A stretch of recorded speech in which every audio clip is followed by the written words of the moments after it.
Бид нарыг одоо ингээ юу ч мэддэггүй улсууд гэж одоо мунхрууд юм уу яад юм байх. Энийг би ингээ харуул л да одоо энэ карааны усаас энийг чинь тэр улсууд очиж байгаа юм да гэрт очиод за танаа карааны усны одоо шинжилээд өгье гэж байгаа. Тэгээд ингэж гоожуулаад ингэж карааны уснаас аваа ийм барьчихад одоо тэр чандаанаас ийм гаргаж барьчихад энэ чинь бол одоо химийн шинжилгээ ухаанд ер нь түрүүчийн 100-д л ийм байсан. Тэгээд одоо танууд харалт одоо энэ чинь ингээд тэр улсууд чинь нэг юм харж танаа ус ийм байж байна. Одоо тийм 2 сая шүүлтүүр ав гэдэг шүү дээ. Иймэрхүү төрлийн туршилтанд төөрөгдөхгүй байхыг шинжлэх ухааны актиамаас анхааруулж байна. Онлын хувьд тайлбарлахад одоо бидний хамгийн сайн гэж уугаад байгаа одоо юу гэдгийг одоо савлс уснаас ярих юм бол одоо юу гэдэг тэрэлж ус хожирт ус энэ төр бол маш хэмжээний тийм одоо тундас гарна. За тэгвэл өөр бусад уснууд бол эрдэс багтаа уснууд бол одоо тэр ялгараад байгаа юмнууд нь баг гарна. За өшөө бүр кока гэж бид нар хамгийн их уудаг тий одоо аршаан энэ бол бүр замраа өгөх юм гарна.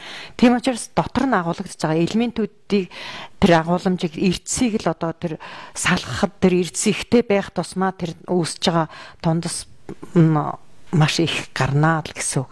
Яг шууд утгаараа шууд хамааралтай. Энэ ялгарч байгаа хэмжээ нь усны эрдэсээс шууд хамааралтай. Энэ утгаараа эрдэс маш багатай байх юм бол за магадгүй нэрсэн усыг үзээд за хамгийн зохимжтой гэж хэлээд идэг одоо эрдэс нь одоо бага за туулгалын усыг ч юм уу үзээд за дахиад аршаа усыг үзэх юм бол яг энэ дээр яг тэр хэмжээнүүд чи яг л тэр аршаа усын одоо кокаг авчираад үзлээ гэж бодох их хэмжээний тундас ялгарна. За бидний хамгийн сайн гэж магтаад байгаа хамаагүй гадны орн гадаадаас оруулж ирсэн хамгийн сайн гэдэг усыг тухайн хүн хэрэгэлдэг байлаа гэж тэрийг үзэхэд ямар хэмжээний тэр тундас ялгарх нь. За нэрсэн усыг ч юм уу борооны ус ч юм уу за хамаагүй хамгийн бага эрдэстэй усыг аваад үзэхэд юу ялгарх нь гэд ингээд яхаа өөр гараад ирнэ.